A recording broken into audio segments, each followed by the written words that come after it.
और रैकेट कौन चला रहा है? इसमें सुनो, इसमें दूसरा आंकड़े बता रहा हूँ, सुनिए भैया, आंकड़े बता रहा हूँ, आप सुनिए, आंकड़े सुनो।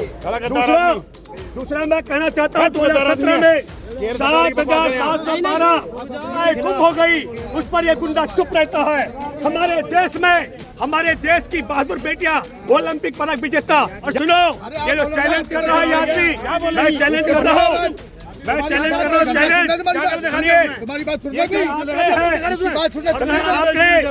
आपको बताना चाहता हूँ आरएसएस बीजेपी के गुंडों को ये चुनौती देना चाहता हूँ। हमारा देश संविधान से चलता है, संघ के विधान से नहीं चलता है, और जब तक देश में संविधान है हम सच्चाई बोलने से नहीं चुकेंगे। फिर मैं आपके सामने कहना चाहता हूँ, आपने सुना मैंने क्या कहा?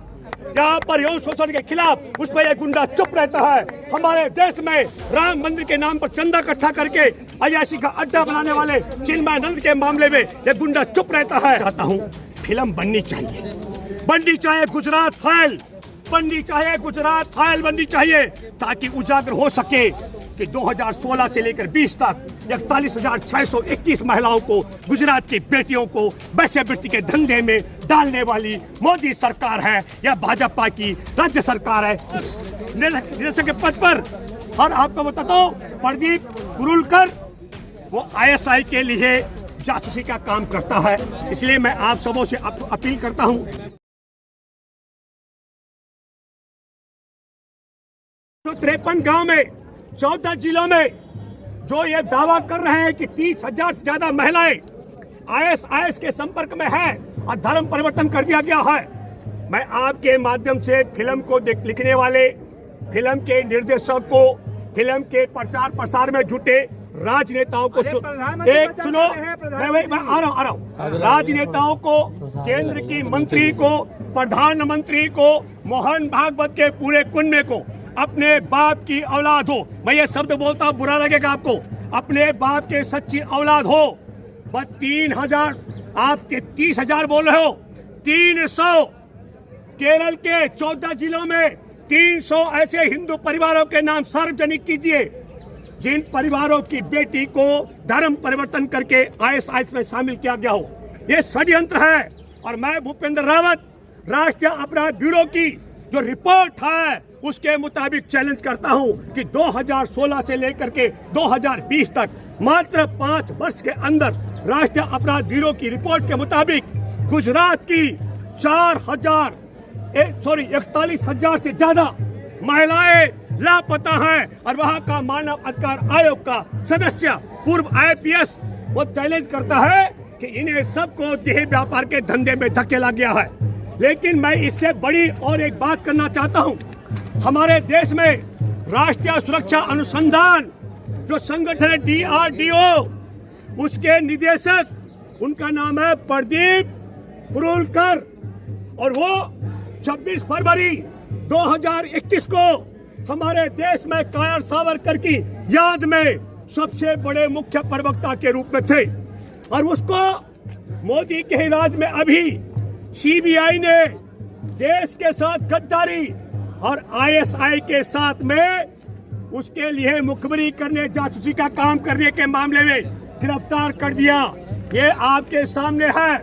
मुख्य प्रवक्ता की हैसियत से मैं सब मीडिया कर्मियों से अपील करूंगा, मैं आपको इसकी कतरन आपको लेनी चाहिए, मैं आपको दूंगा।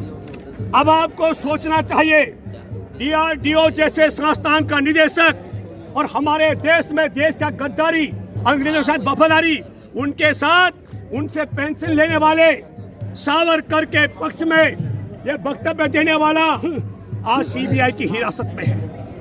तब मैं आप लोगों से आपके माध्यम से कहना चाहता हूं, एक बड़ी और चतुराई भरी बात जो आपको समझनी चाहिए। हमारा भारत बहुत बड़ा है। मेरे लिए सौभाग्य की बात है कि मैंने भारत की 2 बड़ी यात्राएं की है।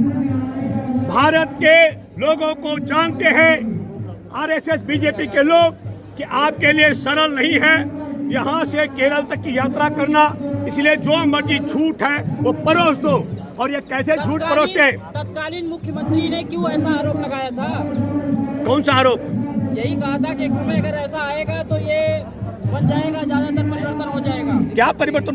हमने आपसे कहा, क्या नाम है आपका, सुनो, हमने आपसे कहा नरेंद्र मोदी, मोहन भागवत इसके प्रचार प्रसार में लगे, इसके लेखक, निर्देशक, इसके फाइनेंसर। मैं आपको बताना चाहता हूं, केरल के अंदर 600 फिल्म हॉल है, 600। मैं भूपेंद्र रावत को आंकड़े देता हूं, और सिर्फ 11 फिल्म हॉल में केरला स्टोरी चली, और 11 फिल्म हॉल के अंदर भी एक ही शो चला। 4 शो होते हैं पिक्चर के, 9 से 12, 12 से 3, 3 से 6 और 6 से 9। मात्र 11 फिल्म हॉल में पिक्चर चली, और उसमें भी क्योंकि दर्शकों का अभाव, दर्शकों की कमी के कारण ये केरला स्टोरी नहीं चली। लेकिन फिल्म बननी चाहिए, फिल्म बननी चाहिए असली। जो गुजरात में मानवाधिकार आयोग के सदस्य सिन्हा ने कहा, और जो हमारे राष्ट्रीय अपराध ब्यूरो की रिपोर्ट है उसके मुताबिक जो फिल्म बननी चाहिए कि ये जो 2016 में 7105 महिलाएं गुजरात से लापता हुई और दूसरे राज्यों में वेश्यावृत्ति के लिए व्यवस्था की जा रही है, वो रैकेट कौन चला रहा है? इसमें सुनो, इसमें दूसरा आंकड़े बता रहा हूँ, सुनो, आंकड़े सुनो, सुनिए भैया, आंकड़े बता रहा हूँ, आप सुनिए, आंकड़े सुनो। दूसरा मैं कहना चाहता हूँ 2017 में 7,712,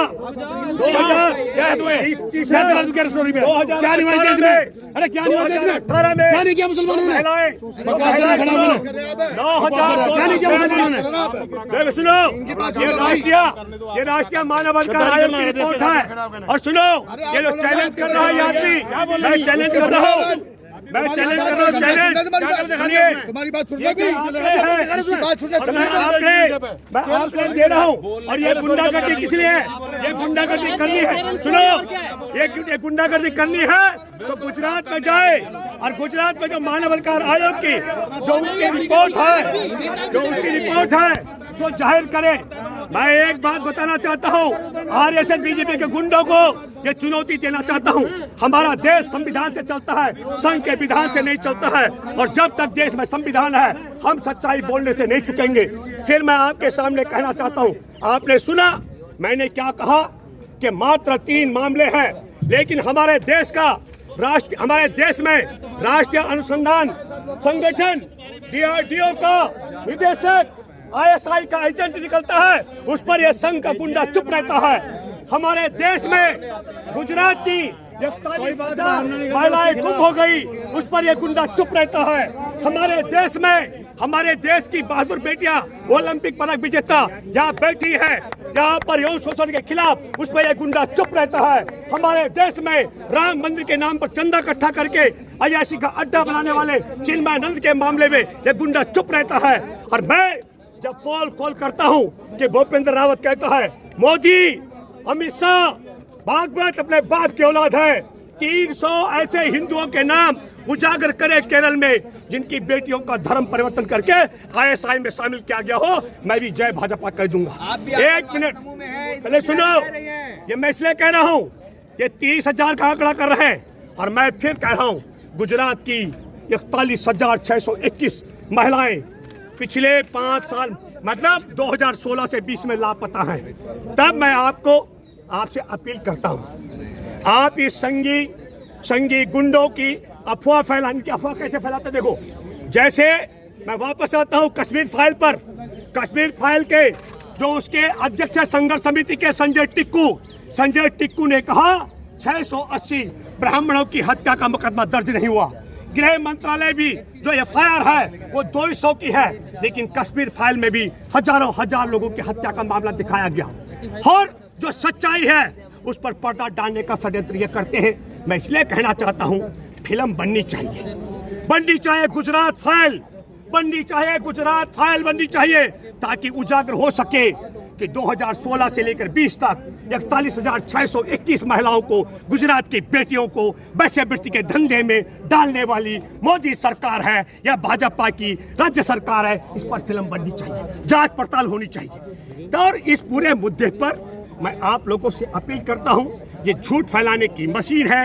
जिस तरीके से ये कहते हैं कि देश की आज़ादी के जंग में बुलबुल की पीठ पे बैठ के सावरकर बुलबुल की पीठ पे बैठ के गोरों के लिए जासूसी करता था, और अब सावरकर के गुणगान करने वाला DRDO का निदेशक रह चुका शख्स निदेशक के पद पर।